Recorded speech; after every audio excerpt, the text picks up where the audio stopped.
Hey guys, it's Tarkhis from TarkhisGaming. Today I'm going to show you a simple trap using a dispenser and a clock. I'm going to show you two different variations. One uses a block breaking to trigger it, and the other one uses a door. So for this first one, there's a coal block. Once this coal block is broken, it reveals the dispenser and it'll start shooting arrows at the player.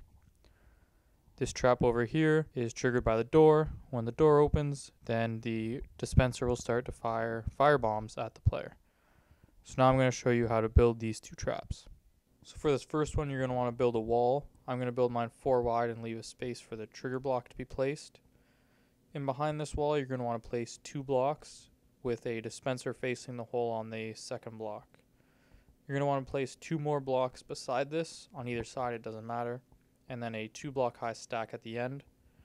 This is what you're going to use to create a clock. So you're going to need a 4x2 layer of blocks. On the shorter side away from the dispenser, you're going to want to place a torch and then some redstone dust.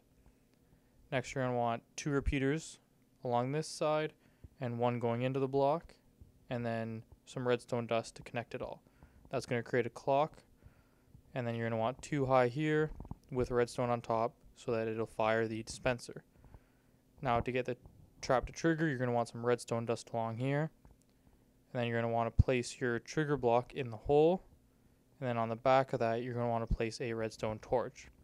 That way, once the block is broken, the redstone torch will fall off and the clock will start running. This clock isn't the fastest, however, I chose to use it simply because it is small and compact and easy to hide behind the wall. Now for the second trap, it's very similar to the first one. You're going to want to build a hallway here where your door will be located. This is nice because you can contain where the player will be and make sure that it's very difficult to avoid the trap.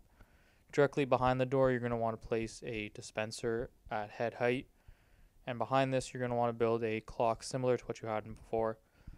I'm going to slightly change the layout here and put the 4x2 clock area an extra block behind. This way the redstone dust will go directly into the dispenser rather than having to have an extra block beside it. So you're going to want to build the clock the same as before. You'll put a redstone torch at the side, followed by some redstone dust, 2 repeaters, and then a repeater going into the block and some redstone dust connecting it all. This is where the change will start to take place. You're going to want to build a redstone path connecting it to the door, but first you're going to want to create a bud switch powered by the door.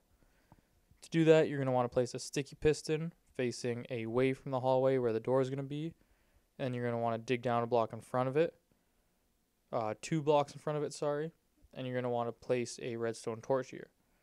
Place a block on the piston. This way, once the piston is powered, the block will be powered by the redstone torch, and this will turn off the clock.